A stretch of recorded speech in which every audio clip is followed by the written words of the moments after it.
Donc les pays africains n'ont pas participé à la création de l'ONU. Les pays africains, l'ONU fonctionnait très bien et décidait pour les Africains sans les Africains. Voilà, c'est de ça qu'il s'agit. Et aujourd'hui, si nous les Africains, nous venons pleurer que l'ONU ne traite pas nos problèmes, c'est notre, c'est notre problème. Les Africains sont naïfs. Et les gens viennent en costard cravate et d'autres viennent en dimanche comme des singes se pavaner à l'ONU, aux Nations Unies, pensant que dans ce qu'ils portent, leur veste et consorts là font d'eux euh, des, des hommes aux yeux des Européens, des Américains. De toute façon, c'est des gens qui rient dans la barbe quand les Africains viennent à ces défilés. Vous savez, l'Africain a cessé d'être lui-même. Et on a souvent pris les cancres pour diriger nos pays. Et ces cancres ont des parrains en Occident et un peu partout. C'est les cancres, c'est les cancres qui dirigent les intelligents en Afrique. Et c'est pour cela. Parce que si des gens comme Sylvanus Olympio, qui était major de promotion avec John Kennedy, ils étaient de la même promotion. Ils ont fait la London School of Economics, les deux. Et Olympio était le major. C'est pour cela quand Olympio était allé aux États-Unis rendre visite au président américain, c'était le président américain qui s'est déplacé en personne pour venir accueillir un président africain, ce qui ne se faisait pas. Et ça, les Africains doivent savoir. Et à la place d'un érudit, on nous met, vous savez qui. Et, et M. Faure Gnassingbé, aujourd'hui, est l'héritier de ce monsieur qui a tant fait du mal au Togo. Le mal est Oui, mais rentré la en question que je Afrique. vous ai posée, la question que Oui, je vous ai posée, oui, mais je viens. Le mal est d'accord. rentré en Afrique par le Togo. Si l'ONU ignore les problèmes togolais, c'est que de facto, l'ONU ignore les problèmes africains.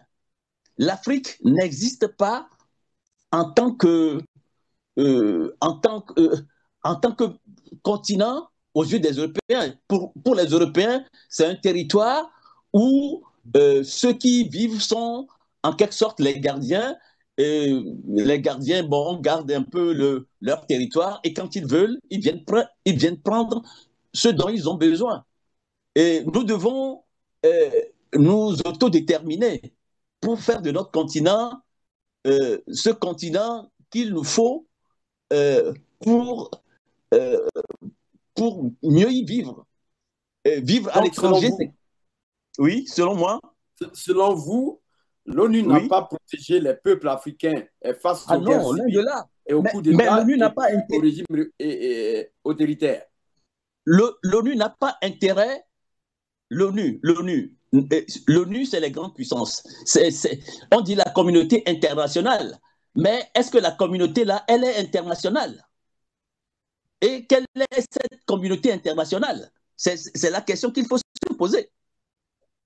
Est-ce que la communauté, elle est internationale? Et de quoi il s'agit?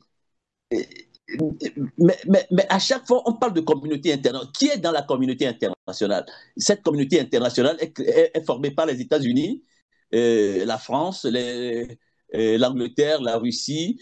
Enfin, bon, de temps en temps, ils enlèvent la Russie parce que c'est un pays rebelle. Et donc, bon, ils font leur fourre-tout. Vous voyez? Donc, les Africains doivent prendre conscience Mais que si l'Afrique demande deux sièges au Conseil de sécurité, est-ce que vous croyez que ces deux sièges-là, même si il y a eu un consentement au niveau de l'Afrique, est-ce que vous croyez que ces deux on sièges-là, peut, on peut les on peut attribuer à l'Afrique dans la mesure où on voit aujourd'hui que l'Afrique, la Chine et puis la Russie sont ensemble? On peut même donner 10 sièges aux Africains. Ils ne feront rien.